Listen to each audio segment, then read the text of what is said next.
देखिए, आज का टॉपिक है हिंदी का और हिंदी की ये पहली वीडियो भी है जिसमें कि बोर्ड एग्जाम के लिए जो इंपॉर्टेंट क्वेश्चन होते हैं खास करके क्लास 10th और 12th के लिए जो हैं, बाकी 9th में फर्स्ट ईयर में भी हैं, प्रमुख लेखक एवं उनकी रचनाएं।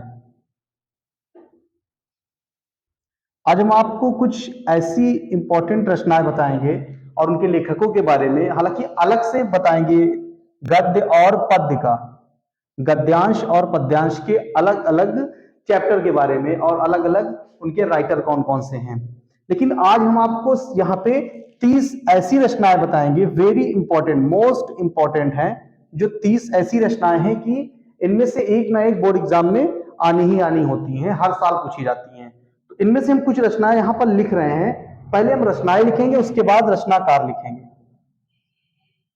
रचना और रचनाकार यानी कि लेखक। इसमें सबसे पहले एक रचना जो हम लिखेंगे उसे आप देखिएगा कौन सी है। पहली रचना यह है कि ठलुआ क्लब।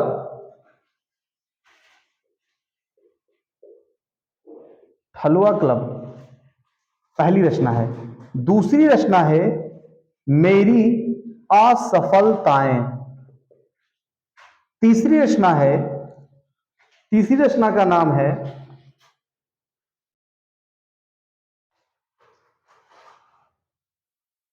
कर्मभूमि। कर्मभूमि। चौथी है गबन। पांचवी है चिंतामणि। पांच पांच बताएंगे, पहले ये पांच देख लीजिए। हलवा क्लब, मेरी असफलताएं, कर्मभूमि, गबन, चिंतामणि। एक हम कॉलम यहां बढ़ा ले रहे हैं विधा का, क्योंकि एग्जाम में कभी कभी सत्य असत्य का प्रश्न आ जाता है कि इनमें से कौन सा सत्य है कौन सा असत्य है। कह दिया जाए ठलवा क्लब कोई उपन्यास है, मेरी असफलताएं निबंध है, तो क्या ये सही कि गलत, ये विधा जाननी जरूरी है। और विधा से ही पता चलता है कि ये उपन्यास है कि नाटक है कि कहानी है कि उपदेश है, संस्मरण है, रेखाचित्र है, जीवनी है, आत्मकथा है, आलोचना है, इतिहास है। इन्हीं में से कुछ ना कुछ होता है। देखिए, सबसे पहले ठलुआ क्लब जो रचना हमने दिया है इसको इंपॉर्टेंट बताया हमने, और ठलुआ क्लब लिखा है बाबू गुलाब राय ने। ठलुआ क्लब लिखा है गुलाब राय ने। ठलुआ क्लब गुलाब राय ने लिखा है। और ये गुलाब राय ने जो ठलुआ क्लब लिखा ये है क्या, ये निबंध है। इसकी विधा जो है वो निबंध की है। ठीक है, तो ठलुआ क्लब लिखा है गुलाब राय ने और इसकी विधा क्या है, निबंध है। अब इसके बाद आती है मेरी असफलताएं। मेरी असफलताएं ये भी लिखी है गुलाब राय ने, लेकिन ये निबंध नहीं है, ये है आत्मकथा। क्या है, आत्मकथा। देखिए, आत्मकथा और जीवनी में अंतर होता है। जीवनी का मतलब होता है जब एक लेखक किसी दूसरे लेखक के जीवन के बारे में लिखता है उसे जीवनी कहते हैं, और लेखक जब अपने ही जीवन के बारे में लिखता है उसे आत्मकथा कहते हैं। जैसे मेरी असफलताएं गुलाब राय ने लिखी है तो ये आत्मकथा है, इसमें गुलाब राय ने अपने ही जीवन के बारे में लिखा है। और एक और यहीं पर हमें याद आ गया है कि आत्मकथा है, उसको हम यही बीच में ऐड करेंगे यहां पर 6 पे, क्या भूलूं क्या याद करूं। क्या भूलूं क्या याद करूं, ये पता है किसने लिखा है, इसको लिखा है हरिवंश राय बच्चन ने। अमिताभ बच्चन के पिताजी हैं हरिवंश राय बच्चन। हरिवंश राय बच्चन, और भी रचनाएं इन्होंने लिखी है, मधुशाला भी लिखा है। हरिवंश राय बच्चन, इन्होंने लिखा है क्या भूलूं क्या याद करूं। ये भी आत्मकथा है। ये तो आत्मकथाएं तो दो दिन हो गई ना। जीवनी एक हम आपको बताएंगे, जीवनी एक है कलम का सिपाही। कलम का सिपाही, कलम का सिपाही, इसको लिखा है अमृत राय ने। इसको लिखा है अमृत राय ने लिखा है, और ये क्या है, ये जीवनी है। लेकिन जीवनी में क्या होता है, अमृत राय ने अपने बारे में थोड़ी लिखा होगा, दूसरे के बारे में लिखा जाता है। तो इन्होंने किसको कलम का सिपाही कहा है, किसके बारे में लिखा है, इन्होंने लिखा है प्रेमचंद के बारे में। और प्रेमचंद से याद आया कि प्रेमचंद ने ही गबन लिखा है, मुंशी प्रेमचंद ने लिखा है गबन। ठीक है, अब प्रेमचंद ने गबन लिखा है, लेकिन गबन है क्या, और प्रेमचंद ने ही कर्मभूमि भी लिखी है। प्रेमचंद ने ज्यादातर जो लिखा है वो है उपन्यास। इसकी विधा क्या हो जाएगी, उपन्यास। इसकी विधा क्या हो जाएगी, उपन्यास। अब बच रहा है चिंतामणि। चिंतामणि लिखा है आचार्य रामचंद्र शुक्ल ने, आचार्य रामचंद्र शुक्ल शुक्ल ये भी निबंध संग्रह है।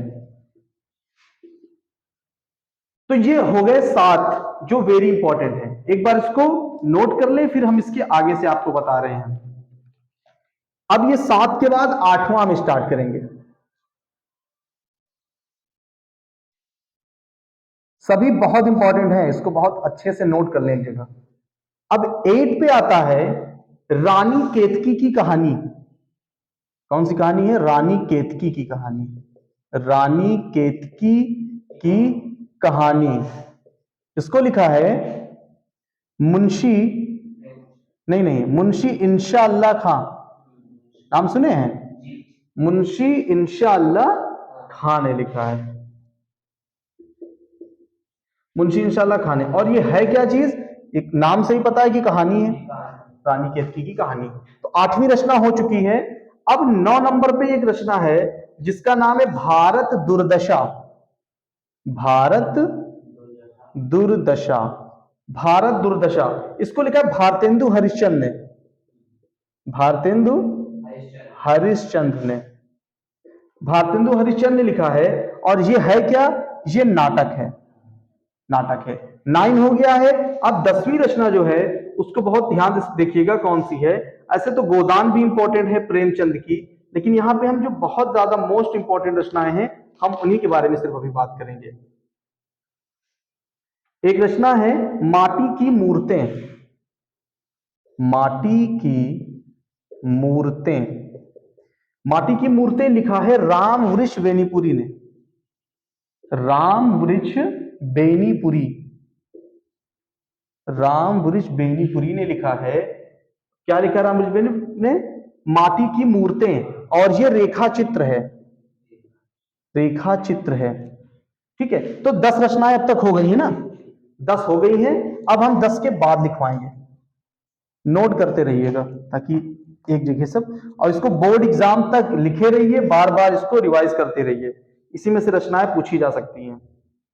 अब एक रचना है, अभी हम लिखवा ही चुके हैं, क्या भूलूं क्या याद करूं। एक रचना है आवारा मसीहा, आवारा मसीहा, आवारा मसीहा लिखा है विष्णु प्रभाकर ने, विष्णु प्रभाकर ने लिखा है। तो आवारा मसीहा की विधा पता है क्या है? जीवनी है, इसकी विधा है जीवनी। अब 12वीं रचना जो है उसको हम आपको बता दे रहे हैं। 12वीं रचना का नाम जो है अपनी खबर, अपनी खबर है। इसको लिखा है पांडे वेचन शर्मा उग्र ने, इसका पूरा नाम है पांडे वेचन शर्मा उग्र, हम शॉर्ट में उग्र लिख दे रहे हैं। पांडे वेचन शर्मा उग्र ने लिखा है। ये भी आत्मकथा है, आत्मकथा। 12 हो गए।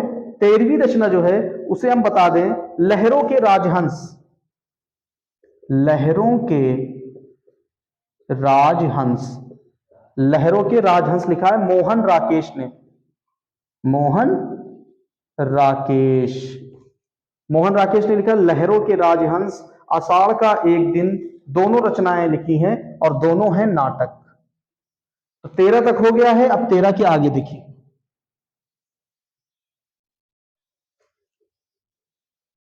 मोहन राकेश की रचना है जो अभी आप लिखा है लहरों के राजहंस। एक रचना है अशोक के फूल, हाँ अशोक के फूल, ये 14 पे है। अशोक के फूल लिखा है हजारी प्रसाद द्विवेदी ने, हाँ हजारी प्रसाद द्विवेदी ने लिखा है। अशोक के फूल हजारी प्रसाद द्विवेदी ने लिखा है। और यह है क्या? यह निबंध है। उसके बाद अगला है मेरा परिवार, मेरा परिवार, और मेरा परिवार, और एक है पथ के साथी, पथ के साथी। देखो अभी तुम 30 बता रहे हैं, इसका मतलब नहीं कि 30 ही इंपॉर्टेंट है, इनके अलावा भी इंपॉर्टेंट है, लेकिन ये मोस्ट इंपॉर्टेंट में आ जाएगा। महादेवी वर्मा ने दोनों रचनाएं लिखी हैं, मेरा परिवार भी लिखा है और पथ के साथी भी लिखा है। मेरा परिवार और पथ के साथी ये संस्मरण है, संस्मरण और रेखा चित्र, संस्मरण और रेखा चित्र, संस्मरण और रेखा चित्र है। अब बारी आती है क्वेश्चन नंबर 17 की, जंजीरें और दीवारें, जंजीरें और दीवारें। उसके बाद क्वेश्चन नंबर 18 आएगा, जंजीरें और दीवारें के बाद गेहूं और गुलाब, गेहूं और गुलाब। 18 पे पहुंच गए हैं। गेहूं और गुलाब, जंजीरें और दीवारें, ये सभी दोनों रचनाएं जो है रामवृक्ष बेनीपुरी की है। अब इससे पहले भी एक रचना आई रामवृक्ष बेनीपुरी की। रामवृक्ष बेनीपुरी ने ये दोनों रचनाएं लिखी हैं, जंजीरें और दीवारें। लेकिन ध्यान रहे कि जंजीरें और दीवारें जो है वो संस्मरण है, संस्मरण है, और ये निबंध है। गेहूं और गुलाब क्या है? निबंध है। तो 18 हो गए ना। अब 19वीं रचना पे हम आप आते हैं। 19वीं रचना जो अभी हमने बता दिया, चिंतामणि हो ही गई है। एक रचना है आकाशदीप, आकाशदीप। 20वीं जो है उसका नाम है तितली। ये दोनों रचनाएं लिखी हैं जयशंकर प्रसाद ने, जयशंकर प्रसाद ने लिखी है। जैसे जायसी की रचनाएं तो बहुत सी है ना, लेकिन 3 ज्यादा जानी जाती हैं। कौन सी? पद्मावत, अखरावत, आखिरी कलाम। ये 3 रचनाएं ज्यादा फेमस हैं। आकाशदीप कहानी है और तितली उपन्यास है। ठीक है, ये कहानी है और ये उपन्यास है। आकाशदीप कहानी है और ये उपन्यास। इसके बाद इरेज करेंगे और जो 10 रचनाएं बची हैं उनको और बता देंगे। बस ये 20 हो चुकी हैं।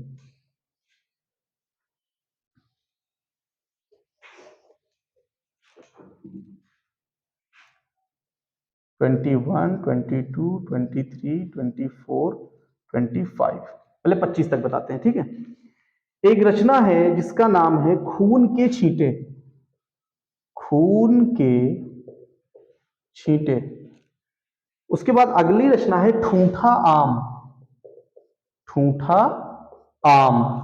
ठूठा आम के बाद पहले हम खून के छींटे लिखा है भगवत शरण उपाध्याय ने, भगवत शरण उपाध्याय ने लिखा है। भगवत शरण उपाध्याय ने लिखा है खून के छींटे। और यह है क्या? ये है निबंध, ये है निबंध। ठूठा आम जो लिखा है ये भी भगवत शरण उपाध्याय ने लिखा है। और ठूठा आम जो है ये निबंध नहीं है बल्कि संस्मरण है। तो 22 रचनाएं हो गई हैं। 23वीं रचना जो है उसके बारे में हम बताएंगे। एक है रचना कंकाल, कंकाल को लिखा है जयशंकर प्रसाद ने। कंकाल है, इंद्रजाल है, स्कंदगुप्त है, ये सभी जयशंकर प्रसाद की है। जयशंकर प्रसाद ने लिखा है। और क्या लिखा है? उपन्यास से है। तो 23 पे पहुंच गए। अब हम थोड़ा सा बढ़ते हैं आगे। मैला आंचल लिखा है फणीश्वर नाथ रेणु ने। उसने कहा था चंद्रधर शर्मा गुलेरी ने। एक राहुल सांकृत्यायन की एक रचना दे देते हैं, मेरी तिब्बत यात्रा, मेरी तिब्बत यात्रा लिखी है राहुल सांकृत्यायन ने, राहुल सांकृत्यायन। तो ये यात्राव्रत है, नाम ही से पता है, ये है यात्राव्रत। अभी हम गद्य से ही बताएंगे क्योंकि पद्य में नहीं पहुंचेंगे अभी, ताकि और जो रचनाएं हैं। अभी ठेले पर हिमालय एक रचना है, ठेले पर हिमालय। उससे पहले हम देते हैं सूरज, सूरज का 7वां घोड़ा, सूरज का 7वां घोड़ा। और 26वीं रचना जो है वो ठेले पर हिमालय, ठेले पर हिमालय। तो सूरज का 7वां घोड़ा लिखा है धर्मवीर भारती ने, धर्मवीर भारती ने लिखा है सूरज का 7वां घोड़ा।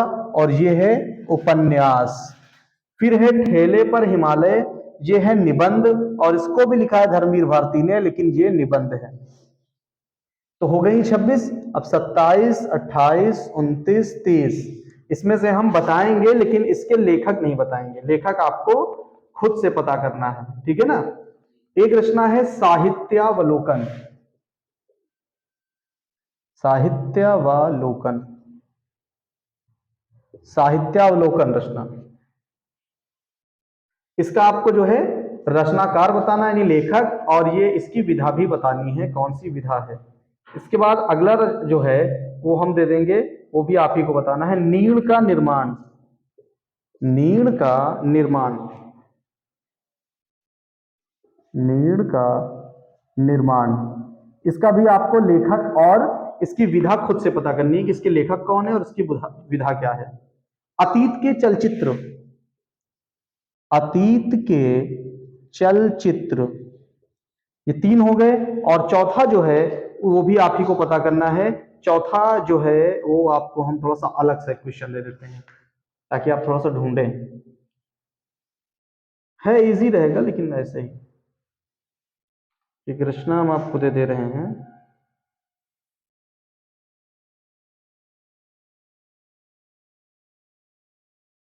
शिक्षा और संस्कृति, शिक्षा और हाँ संस्कृति।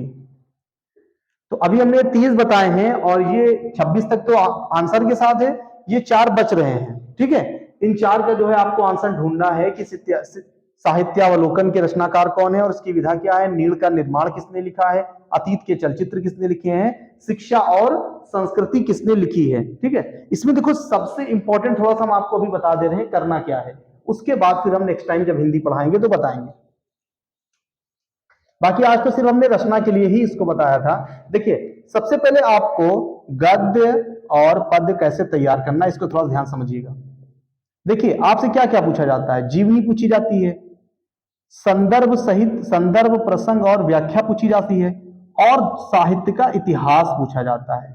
ये 3 बड़ी चीजें हैं। देखो साहित्य के इतिहास को समझने के लिए सबसे पहले आपको जो युग और काल हैं उनका समय पता करना पड़ेगा कि कौन सा युग कब से कब तक चला, आदि काल, वीर गाथा काल, रीति काल, सारे काल। युग फिर देखना है भारतीय पूर्व भारतेंदु युग, भारतेंदु युग, छायावादी छायावादोत्तर युग। युग और काल कब से कब तक चले उसका समय क्या है ये आपको तैयार करना है। दूसरी चीज है इन युग कालों में कौन सी रचनाएं हुई, उनके रचनाकार कौन थे, इस युग काल की विशेषता क्या थी, प्रवृत्तियां क्या थी, इन चीजों को देखना है। और इसके बाद फिर आप जाकर रचना और रचनाकार के बारे में पढ़ेंगे। फिर आपको संदर्भ प्रसंग व्याख्या करना है, तो आपको चैप्टर वाइज याद करना है किस चैप्टर में। जैसे क्लास 10th में मित्रता है, अब मित्रता किसने लिखा है, आचार्य रामचंद्र शुक्ल ने। ममता है तो ममता किसने लिखा है, जयशंकर प्रसाद ने। भारतीय संस्कृति किसने लिखी है, अजंता किसने लिखा है, एक बार देख लीजिएगा अजंता कोर्स में है भी कि नहीं।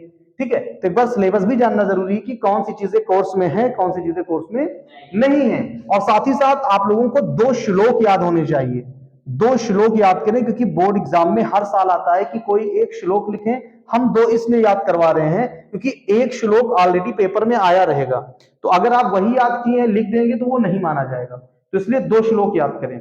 और खंड काव्य जो याद करना है वो आप अपने जिले के हिसाब से याद करें कि कर्मवीर भरत पढ़ना है या कुछ और पढ़ना है, ये हर जिले का अलग अलग है, खासकर यूपी बोर्ड में हम बता रहे हैं। तो आज के लिए इतना ही है, सिर्फ हिंदी, बाकी फिर किसी और दिन बताएंगे।